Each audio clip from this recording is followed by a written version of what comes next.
Good morning, good afternoon, or good evening, wherever you might be in this fine world. You are listening to the Startup Selling Show, talking sales with Scott Sambucci. That's me. Today's episode is a guest episode, and today's guest is Jeff Bajorek. Chances are you might know Jeff from LinkedIn and his many videos and articles that he's been posting there. Jeff works with B2B sales teams. He helps them maximize performance by reframing their approach, their selling skills, and their mindset around their purpose. If you go to Jeff's website at Jeff Bajorek, JeffBajorek.com, it's on the show notes too.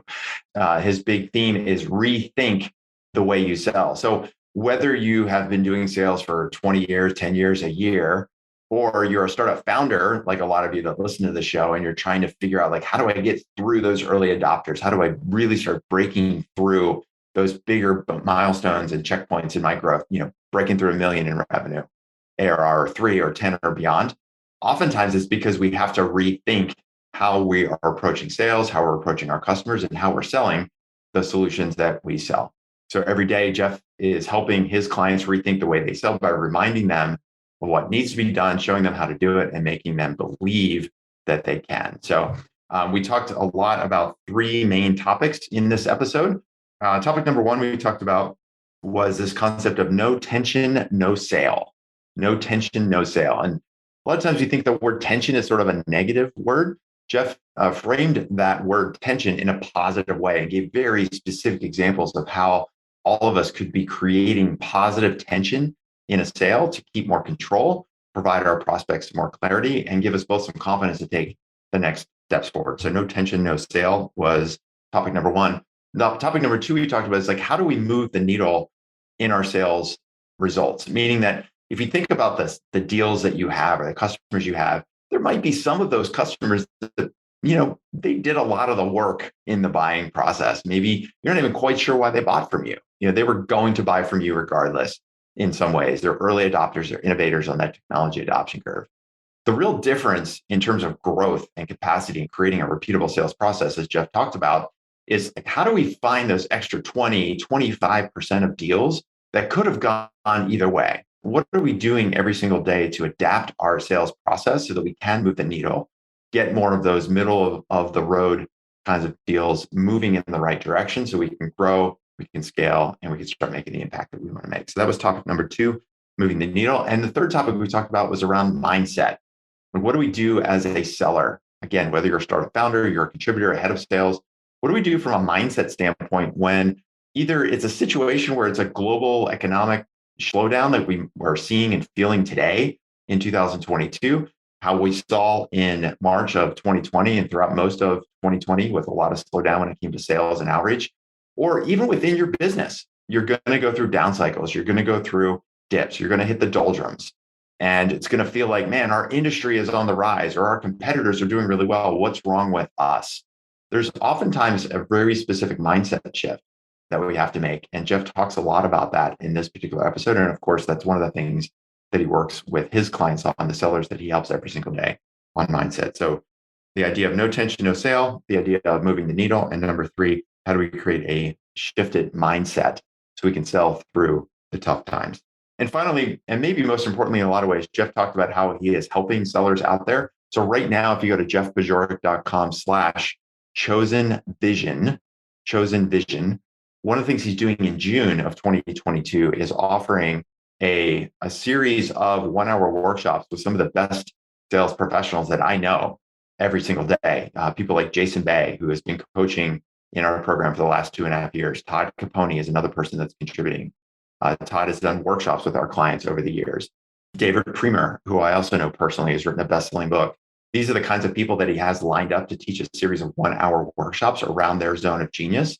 And he's doing it not only to help you with your sales and your development of sales and your mindset, but also he's doing it as a fundraiser for an organization that he supports called Choosen Vision. So make sure you check out jeffbajorek.com/Choosen Vision on how you can reserve a spot in that workshop. It's $100 for the entire month of sessions. Even if you only come to one session, it's worth $100. And even better, as he shares, those sessions are going to be recorded. So all of the proceeds are being donated to Choosen Vision. So make sure you check out that workshop series that he's put together, and check out Jeff Bajorek if you want to think about rethinking the way you sell. All right, that's it for now. Let's head over to my conversation with Jeff Bajorek. Hello, Jeff. How are we doing? We are well. How are we? Good. Good to hear, man. I What? it's always frustrating. Like you show up and I can see you. And I'm like, oh no, he can't see me. So then I gotta click on the join the audio. Then I gotta click on the oh, by the way, it's being recorded. Then I gotta click on the unmute your microphone. Then I gotta click on it's like 4 seconds, right? But it feels like 4 minutes that you're just waiting for me. And I'm like, I want to be in the room, I promise. Anyway. Well, I mean, I can tell you the whole time. I'm just asking myself, like, where is this Jeff guy? I mean, it's been 4 seconds since I let him in the room. I clicked the admit button. Like, where the hell is this guy? He's gonna make me wait all day. I'm late to the party, man. That's all right. Well, look, yeah, I know our time is short, so I'd love to dive right in and get things rolling. Let's do it. If you're okay with it. I've already done an introduction about you and what you do Cool. and who you are. Though one of the first questions I always like to ask every guest is, Jeff, when people ask you, what do you do? How do you describe that for people? Oh, how do I describe that for people? The short and sweet way is I help salespeople and sales organizations perform better. And usually that comes in the form of understanding the breakdown between what people know about selling and what they actually do about it. Because look, the problems in organizations, the list is pretty short, right? They're not prospecting enough. They don't know how to manage their territories if they are full bag sales reps. They don't do great discovery. They don't know their sales process, right? And it's getting through the barriers that keep them from doing the things necessary to do the outreach, or at the very least create tension in the inbound leads, which is something that doesn't happen often enough. We can talk about that later. But discovery shouldn't be an interrogation. It should be an interview. If you don't know what the next steps are in your sales process, how do you ask for them? So, are you making sales processes take way longer than they should? And, from a leadership standpoint, there aren't enough leaders actually leading. They're managing things, but they're not developing talent. They're not holding their reps accountable to the things that they're capable of, which speaks exactly to the issues that I've just discussed. And, no two engagements are alike, Scott, but I dig into those problems, and that's how I help sales organizations perform better. Man, I feel like we should have booked you for like a 7-day workshop instead of a 45-minute podcast. We can talk about That's that. quite a list. No, for sure. I mean, you obviously touched on a lot of things, and the whole theme of what you do, like your tagline or as on your website, rethink the way you sell. Mhm. And from what I gathered from what you just shared, Jeff, is there are sales people that have, whether they've been a salesperson for a year or 10 years or 20 years or more, that throughout the course of inertia and learned by getting things passed down or from a manager as opposed to a leader, years go by. Mhm. And you kind of do sales and you kind of make a living and you kind of make goal and you kind of hit quota and all those things are happening. And you're like, I have a career in sales, never really interrogating, like, what is it that gets people to make decisions? Yeah. Or like, yeah, I'm converting the deals, some of the deals in my pipeline. And, I always wonder, like, well, which of those would have converted with or without you? And then you're going to have some deals that are never going to close no matter what. So really, like as a salesperson, it's almost like what's in the middle that we can nudge that would have been maybe gone dark, or maybe we didn't discover the urgency that was there, that if we had done that in discovery, then all of a sudden now we're moving using the old adage, we're moving the needle from, okay, some of them will close, some of them won't, to maybe a few more will. And that delta really is the difference between the high performers and the also ran. That's the difference between someone who deserves to get paid for what they do and a giant orange pylon, right? Like just and that's actually an inside joke that no one's going to appreciate. But I remember a long time ago we were discussing. I used to play slow pitch softball, and we were discussing who to put where. And we were trying, okay, who's going to play third base? And someone suggested somebody else, and a friend of mine said, I'd rather have a giant orange pylon at third base than that guy, because he's not going to stop anything. He's not going to throw anybody out. We need to do better. But it's or at least the pylon, maybe the ball would have hit the pylon and ricocheted to the shortstop. And then right. I think that's a terrifying question you asked, though, and one that I think sellers should be really concerned with, especially as we look at the market right now. And You see how things are starting to contract a little bit. When money was cheap and when people were making investments and growing their teams and really rolling the dice, investments in salespeople were profound. And now things are changing a little bit, belts are tightening a little bit, and people are being a lot more scrutinous with the size of their teams, the performance of their teams. And so if you're listening right now, are you converting a higher amount of deals than the ones that would have converted themselves? If that number isn't an additional 20 to 30% at least, you got to start worrying about whether or not you're actually justifying your money. Like, don't tell me, oh, okay, well, I closed this much money, right? I closed this much revenue and earned a commission of 20. Let's say I closed $500,000 and I earned a $100,000 salary on that. Okay. Well, if $400,000 of that would have closed on its own, yeah, the profit margin on that additional 100,000 isn't enough to justify what you just got paid.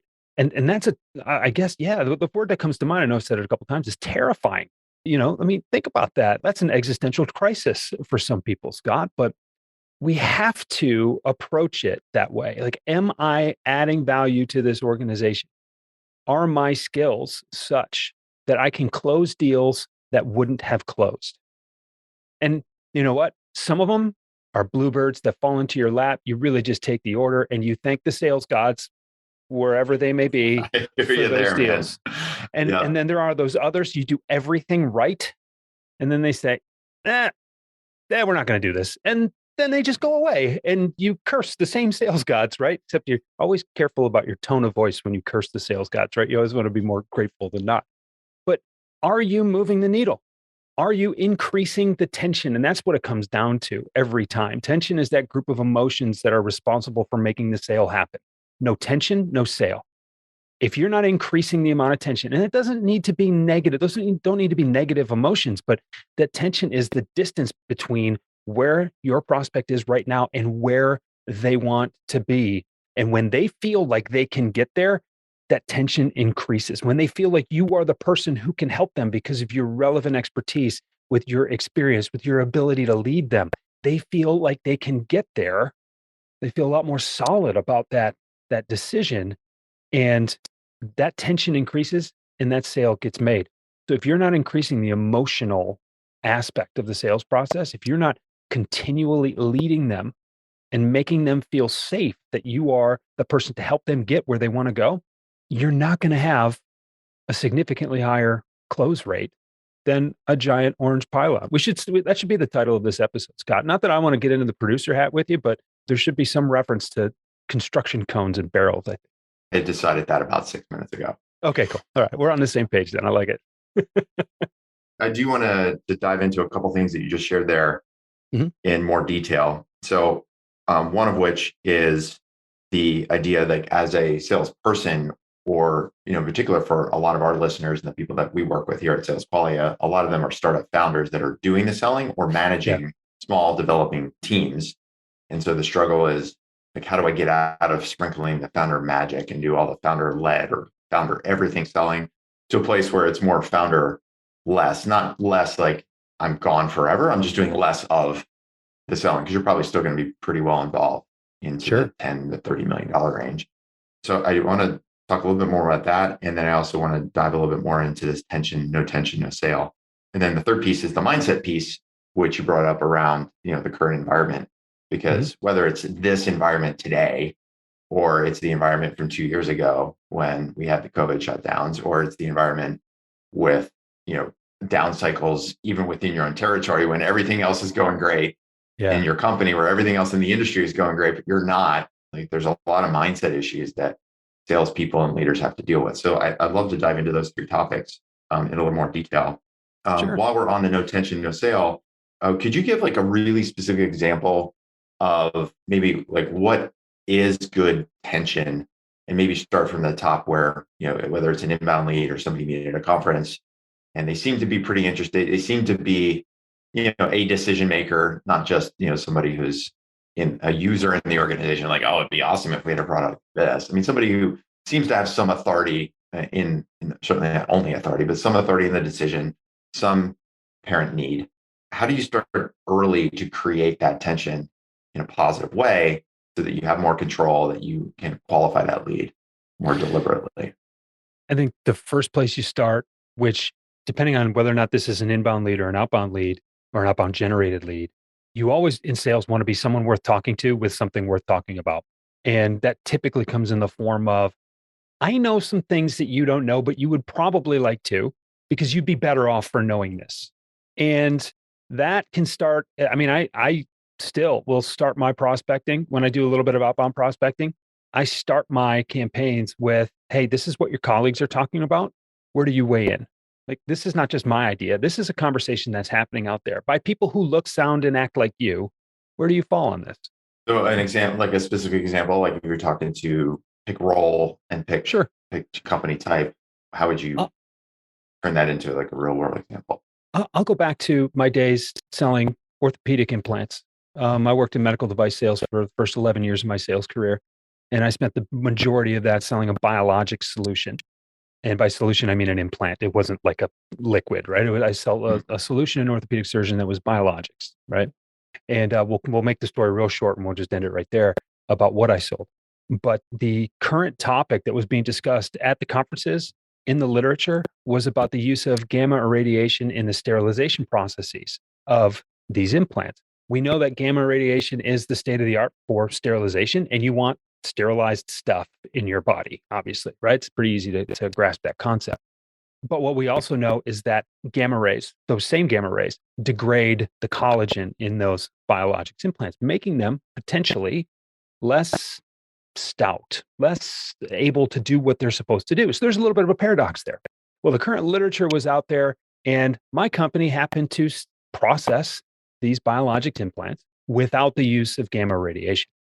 But we had a higher sterilization assurity level or sterility assurity level. This is jargon that I won't belabor any further than this. But again, here we have something that's novel on the market.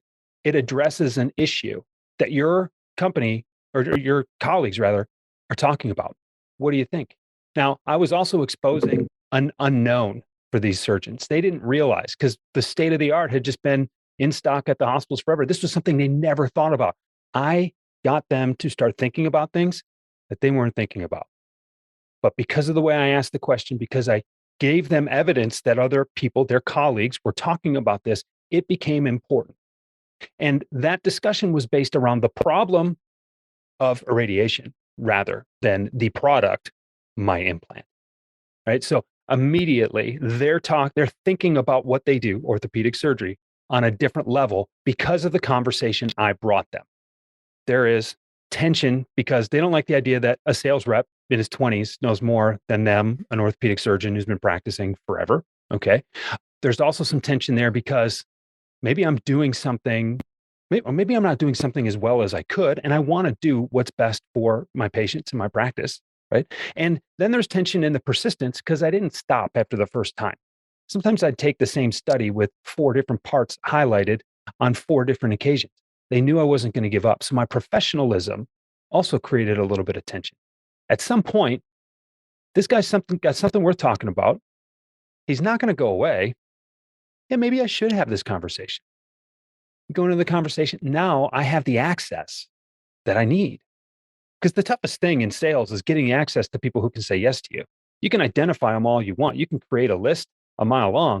It shouldn't be a mile long. It should be a lot shorter than that. So you feel like you can work it, but that's another podcast. You can create that list, but if you don't get their attention, how are you going to, you're just pitching into the wind, right? Like that's not going to help you.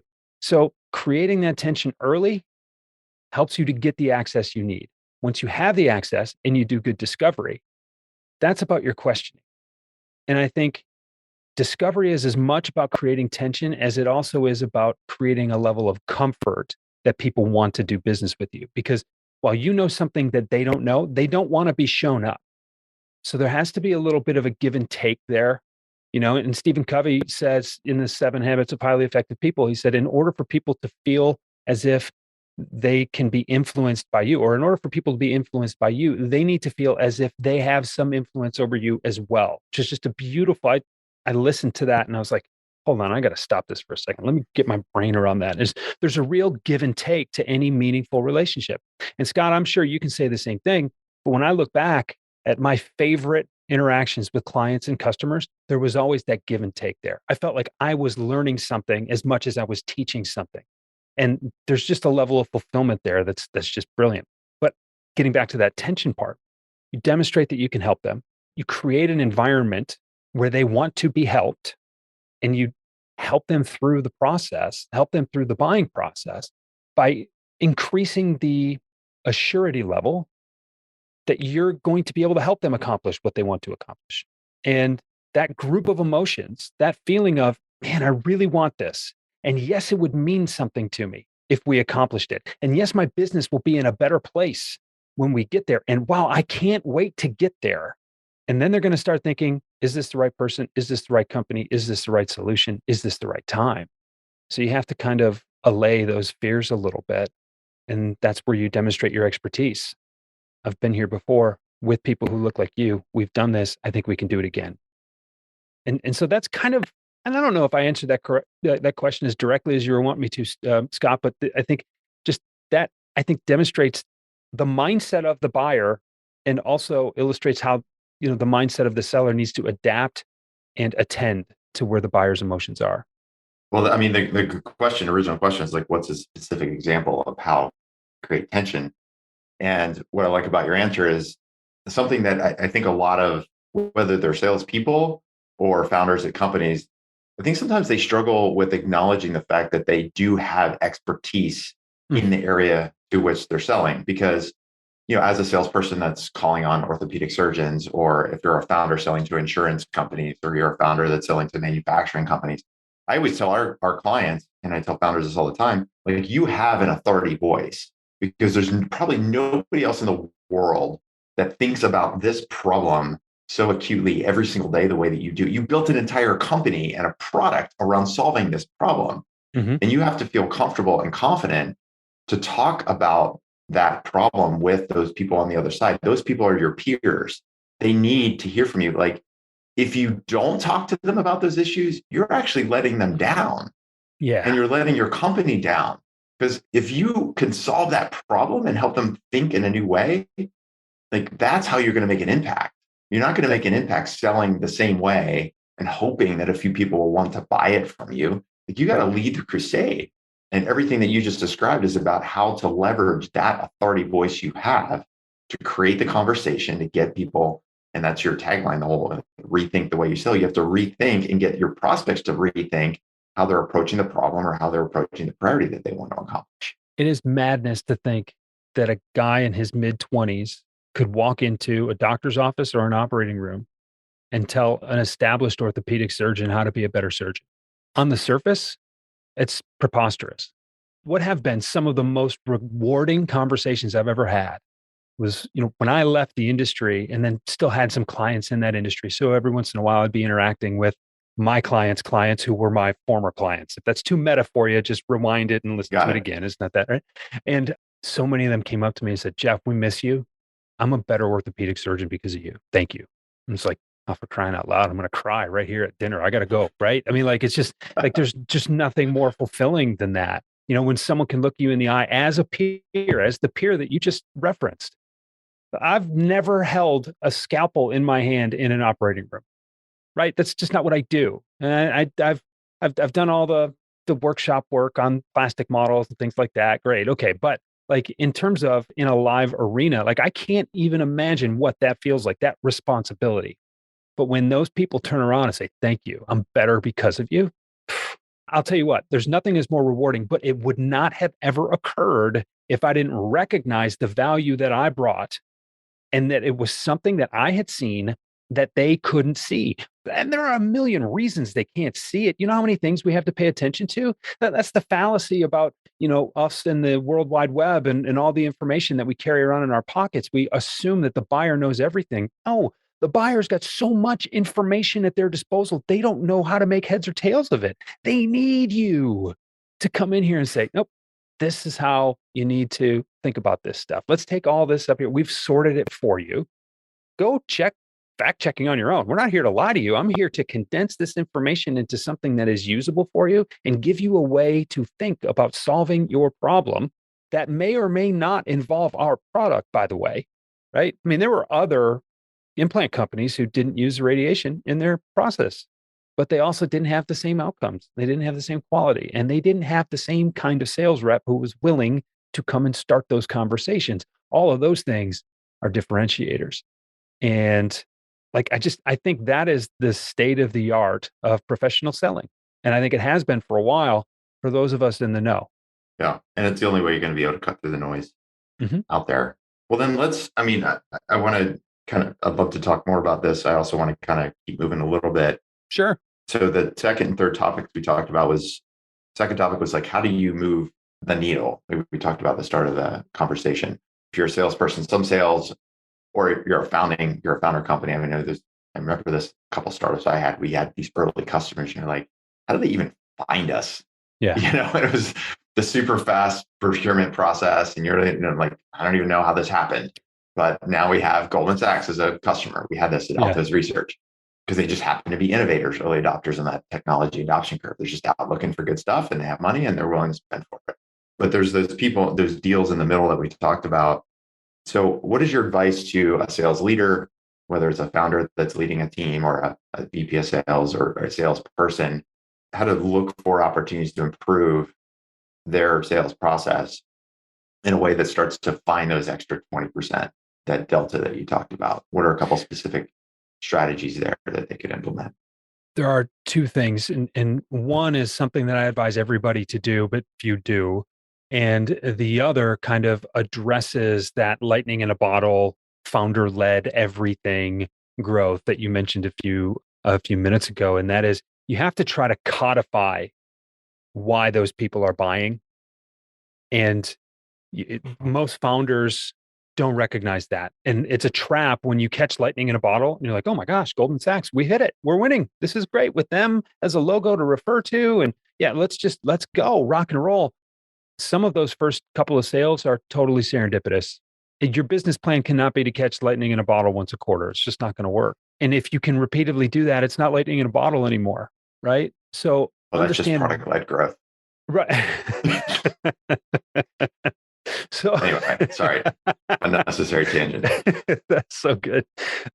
Trying to understand exactly what happened to make those sales happen rather than just taking those sales and running with them, I think is something that a lot of founders, particularly founders who don't have sales backgrounds, aren't able to do. There are also a ton of salespeople with plenty of sales backgrounds who can't do it either. So that is the academics of it are, you need to understand the mechanisms by which those people bought. And sometimes that takes outside help. Sometimes it just takes a long walk. Okay. But what you would do, I mean, if you're a founder and you're listening to this, you would do well to try to understand what went into making that sale happen and try to repeat those mechanisms rather than trying to repeat those sales. And I think where I, what I mentioned a minute ago is ask your best customers why they buy from you and then ask them again. And what I mean is ask them and then ask them to be more specific. So Scott, hey, look, I really appreciate we were off to a great start with the last 3 months of this product. I hope you're seeing the results that you had hoped to see by this point. And we've got a long road ahead of us. So let's not get ahead of ourselves here. But I really like where this is going, and I'd love to create more environments like this. What would you say is the reason that caused you to buy from us? And then you're going to come back with something on the surface. You're going to be complimentary. You want to answer the question, but how deep? Well, I really love the fact that you're integrated with Salesforce, or you have this alert mechanism that nobody else had. Right. Thank you for saying that. I'm going to ask you to be more specific, and this is why. Because there are a lot of people out there who make those claims, and some of those things are differentiators for us now, but they won't be forever. So was that really the only differentiator, or was there something more? And the key there is your willingness to get vulnerable. When you create that space, and again, it goes back to Covey, right? When you create that space where you are vulnerable and open to hear something and curious, which curious means you're willing to be wrong, okay? It doesn't just mean that you're interested. It means you're willing to be wrong. You're willing to have your assumptions challenged. You're going to receive information. You're going to create the space to receive the real information that matters. And once you have that information, that is gold in your hands. That is the language that will attract customers just like the customers you already have.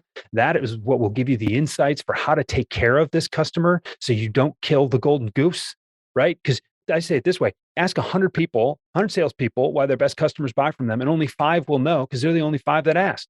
Another 15 will assume correctly because they're pretty good salespeople and they're intuitive and they pay close attention. But 80 would be shocked to hear anything that isn't a bullet point on their website. Dude, the bullet points on your website are the same 4 bullet points on all your competitors' websites too. That's not the reason they bought from you, man. And if that's your assumption, you're going to make the wrong assumptions on how to take care of them, on what to double down on the discounts that you're offering, on all these other things. You are making assumptions that are causing you to go down the wrong path. And those are really, really dangerous. So codify the sales process and the mechanisms by which the sales are made, and also understand what the real movers are and the real buying motives of your best customers, because those are the ones that you want to create more of. Hey, folks, we are off and running in my conversation with Jeff Bajorek. We're talking a lot today about how to rethink the way you sell. And if, in particular, if you're a startup founder of a B2B tech startup, and you're at a point where maybe you've got some customers, you've got some revenue, and you're at a place where you're trying to rethink your sales process, that's a place where maybe here at Sales Quality, we can help you out. So the team and I, this is all we do every single day. And that's all we've been doing for almost a decade now, is working with early stage, growth stage, B2B tech founders and startups to help them build more repeatability and scalability in their sales process. Many times as you grow out of that garage stage, that startup stage where you've got early customers, you've got early revenue, you've got some things going, you've got what I call problem product fit. Before you get to product market fit, you got to get to product problem fit. Maybe you've got that right now, but you're trying to figure out how do you start to get more repeatability in your lead generation? How do you think through that sales process so you're not stuck with a bunch of dead deals or deals that ghost you? You're trying to standardize your pricing. You're trying to standardize your customer success to reduce churn. You're starting to think about your sales operations and your sales team. Who and when to hire? When do I hire SDRs and CS people and sales leaders? All of those are problems that we work with startup founders with every single day and have been for almost a decade. So if you want to just have a quick chat around how we might be able to help you out, I'm happy to have a quick call with you. It'll be a personal call with me. I call it a situation session. It's a chance for us to take a look at your situation right now in terms of where are you in your sales journey, in your growth journey, and what's ahead of you? What are some of the obstacles that are getting in the way or slowing you down or potentially stopping you from getting to that next milestone in your sales process? We'll have a quick chat. I'll give you a couple of quick ideas. And then if there's a way for us to help you out with our Start Selling Coaching Program, you can always talk about how that works in another call. But in the meantime, if you just want to get a second set of eyes, have me take a look at your situation, give you a couple quick tips. Easiest thing to do is just send me an email, Scott@salesqualia, sales, Qualia.com, Scott@salesqualia.com. You can just type the word private into the subject line or podcast if you want to. Either way, just lets me know that this is, you want to have a quick chat. If I don't get the email myself, then my assistant, Serena, will pick it up if I'm not checking that day, and make sure that you get a time on the calendar so we can have a look at your situation and brainstorm a couple ideas. All right. So that's it for now. Let's head back to my conversation with Jeff. Yeah, and I like how you followed up with that second question. Is like, okay, that's great. Thanks for saying that. Here, like, what's the real reason? Because that first, my instinct, it would be to say something product related, or maybe even something service related. Like, well, listen, Jeff, like working with you through the whole sales process, great. We figured if you're this responsible in the sales process, you're going to be great. Support us. But that second question gets beyond the product, gets beyond the service. It gets to, oh, you're helping us solve. We knew you could help us solve this XYZ problem, or we knew that this is the only way that we were going to be able to achieve XYZ priority. And so that's the underlying tone and message that you're going to need when you go out to the next round of prospects. It's not like you can't go to those prospects and product dump. We have this alert, we have this integration. Like, yeah, like you said, everybody has those. But when you say, hey, when we talk to people just like you, what they tell us is they really struggle with this problem, or they want to get this strategic outcome. And here's a couple of examples of how we've done that. That's way more important than the product itself. Huge. Again, we're going back to the problem that you're talking about. The product will come later, right? Your prospects don't care about your product. They care about the problems that they have. They care about the problems you solve. So talk about the problem. Look, you're not going to start conversations where you don't have a reasonable level of certainty that you can probably help them, right? but maybe 1 out of 4, 1 out of 5 times, hopefully less than that, you know what? I can help you solve the problem, and it's not with my product. Well, now I'm still a resource. I'm still someone worth talking to. I have something worth talking about. It just didn't work this time. You know what? In a couple of months, I'm gonna have something for you, right? We're either developing another product for people like you, or hey, maybe in a couple of years, I'm gonna move on to another company selling a different solution in this space, and you'll remember me, and you'll remember this exchange, and you'll remember that I'm a person of value, and you'll take my call. Like, this is another tangent, but the amount of salespeople out there who are so short-sighted as to not be able to see beyond the next call, the end of the week, the end of the month, the end of the quarter. I mean, it's staggering to me. Like, especially if you're committed to a certain industry, like, these are going to be your customers forever. And if you don't start treating them like that, I mean, like, you realize you're going to have a number to hit next year too, right? Like, that's all I need to say. Well, and the other piece too is that people move around. They Yeah. move companies. We've seen that, especially. I mean, it's always been the case, but it's particularly more prevalent now, where people are leaving one job, moving to another. I had an example when I mentioned Altos Research a little bit earlier, I think, and one of our biggest customers was a company called CoreLogic. Well, they ended up spinning out a whole separate part of their company into a different business. When they did that, guess what? We got to sell the same product to that second company. Yep. Because one of the executives that was at CoreLogic went to lead that same analytics organization at the spin out. Mhm. So it was like one customer, two sales. Even better, a second executive left and went to a competitor and knew that CoreLogic had our data. He's like, well, I knew how well it worked in their model, so I'm going to buy it for my model. So basically, one $5,000 a month sale, 60 to 100K deal turned into three, just like that. Yeah. And that was only within 2 years that happened, Right. all That's from one enough. account. That's enough to make someone's number in some cases, right? Or in other Yeah. situations. You don't burn bridges in this business. Life's too short, and there is just so much parallels in people leaving companies and staying in the industry. And you only get one reputation. It's yeah. You That's a only really get cool one story. reputation. It's a good one. Good one. Well, let's wrap up here in the last 10 or so minutes, Sure. talking a little bit more about mindset, Yeah. because in the current environment today, it's May 22, and we're definitely seeing economic slowdowns. We're seeing, Hmm. purse strings are tightening, sales cycles are lengthening. People are just kind of conserving resources. They're less prone to want to change in this kind of environment. It's not dissimilar to what we saw 2 years ago. It might, on the surface look a little different, but it's probably about the same. 2 years Right. ago was maybe a little worse, but we don't know how bad this one's going to get. So I'd love for you to talk more about mindset as a leader, as you're selling, because whether it's, as we talked about earlier, the big global shocks that affect people's decisions, or even within your industry or your company, you're like, man, we've got this product in this industry and this industry is taken off, but for some reason we're not. How do you coach people? How do you help people think through the mindset shift they need to make when it comes to working through the downtimes or working through the doldrums that they're inevitably going to feel? Let me see. I have several things. I just want to try to order them in the right way. The first thing is understand that there are things you can control, and there are things that you can't. And when you start to try to control things you can't control, that's when things get really, really frustrating. Second thing is believe that you can help. You have to believe in the solution that you provide. You have to believe in yourself as the conduit to get that solution to market.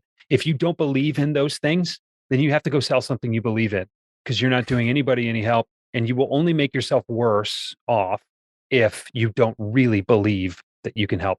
The third thing is, if you believe that you can help, then you have a responsibility to help.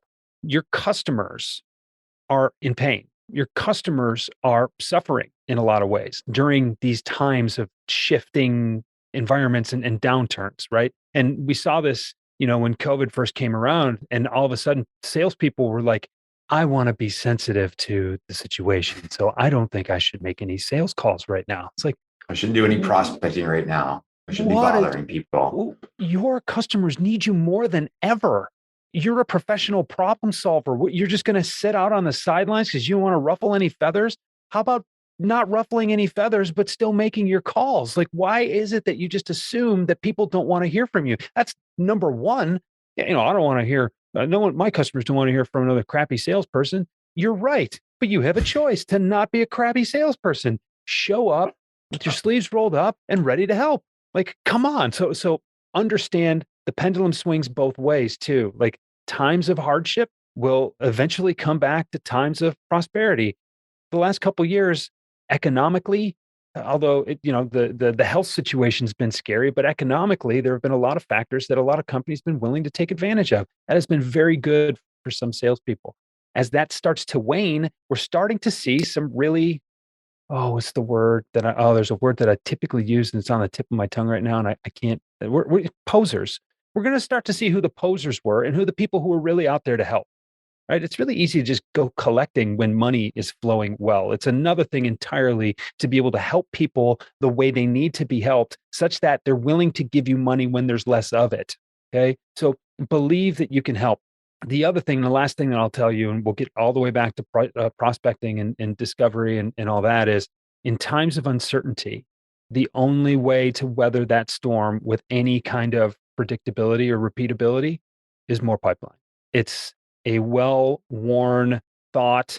I'm not the first person to say that, but it evens out the waves. When you only have 3 customers that order regularly and they're all on vacation at the same time, it hurts. But when you have 30 customers and there are 10 of them on vacation at the same time, the storm is not as difficult to weather. Okay. So find more people, right? You cannot rely on the results coming in, but you can rely on your own ability to execute within your sales process. So you focus on a process, you get results. You focus on results, you get frustrated. We're coming into some time where it's going to be really frustrating for a lot of sellers. So chop wood, carry water, one foot in front of the other, get to work, make the calls, do the marketing, do the work you need to do, and trust in your own process so that you know you're doing the things that you need to do in order to make the results happen, even in the absence of those results.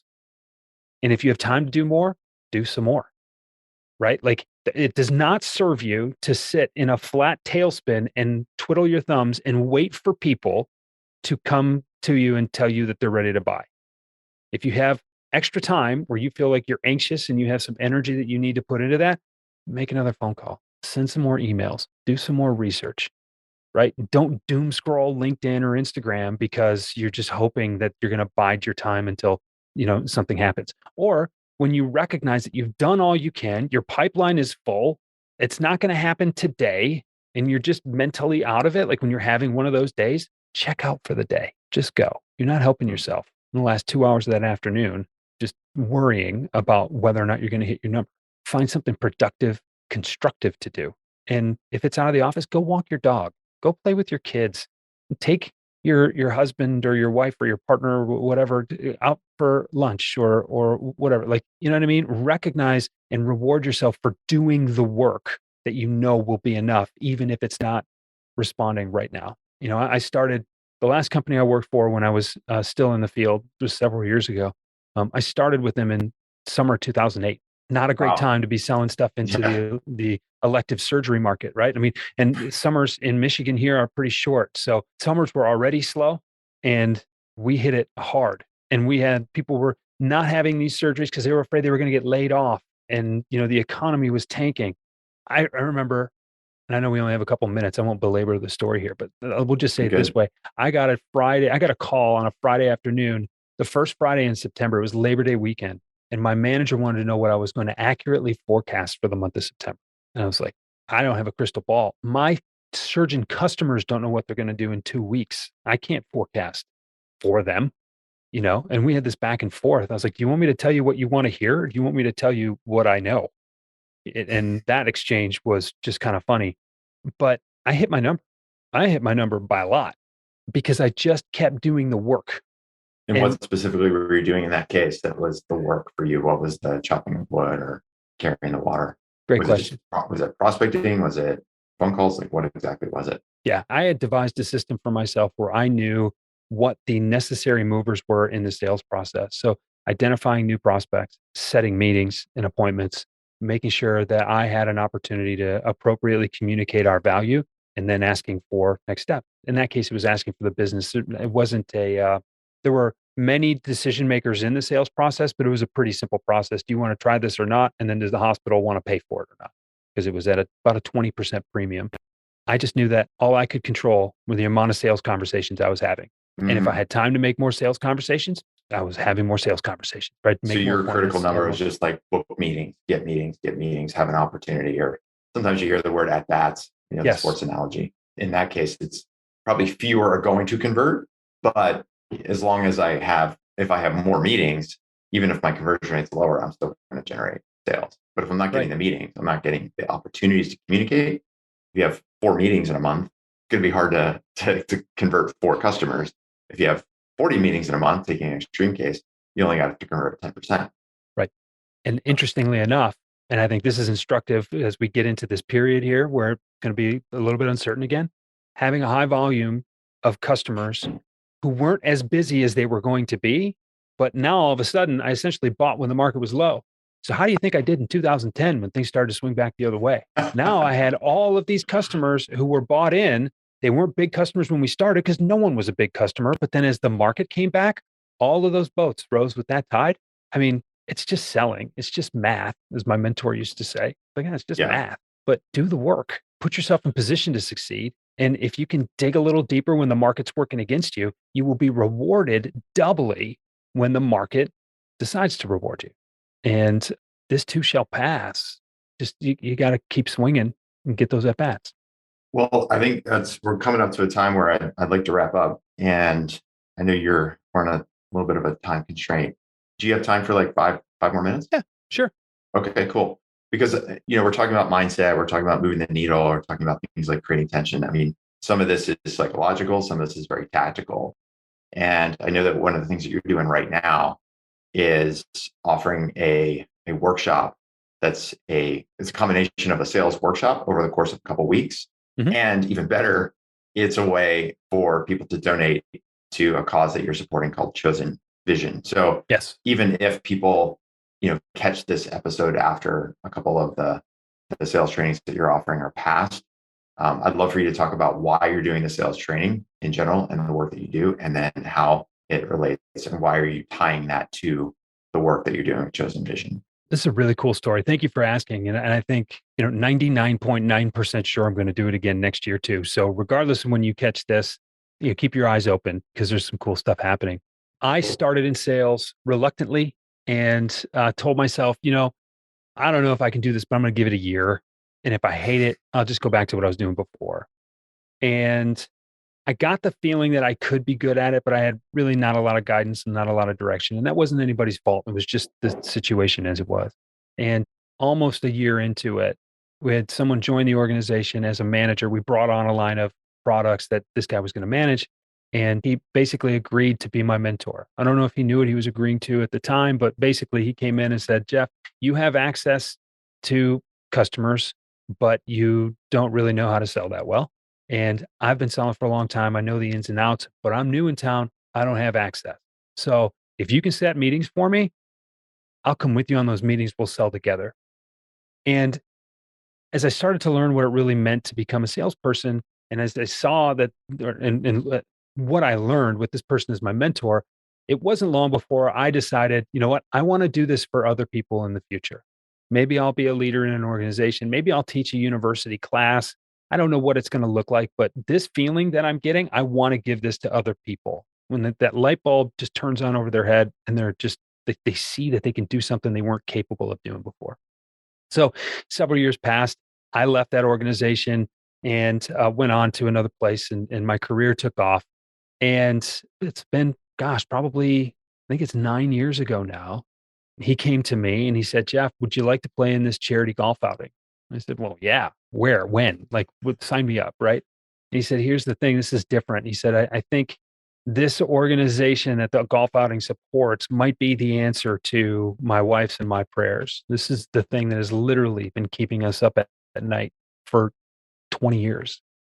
And they have a son with special needs who's growing into a young adult with developmental disabilities. And he's healthy, but he can't live on his own.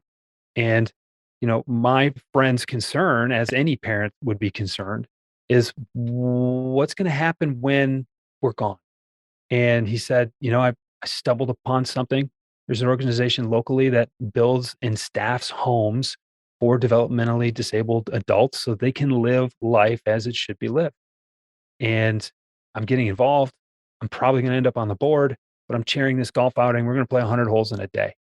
And I'm like, wow, how do you say no to that? Like, here's someone who I feel is more so than any other individual responsible for my success in sales, responsible for my life and everything that it could be now, because I see things so much differently than I did as an hourly employee working in a hospital, right? Like, to me, that sounds pretty significant. Scott, I don't know about you, but I feel like I owe this guy a lot. And so when he says, can you help? And do you want to play golf while we're doing it? I'm like, yeah, of course I'm in.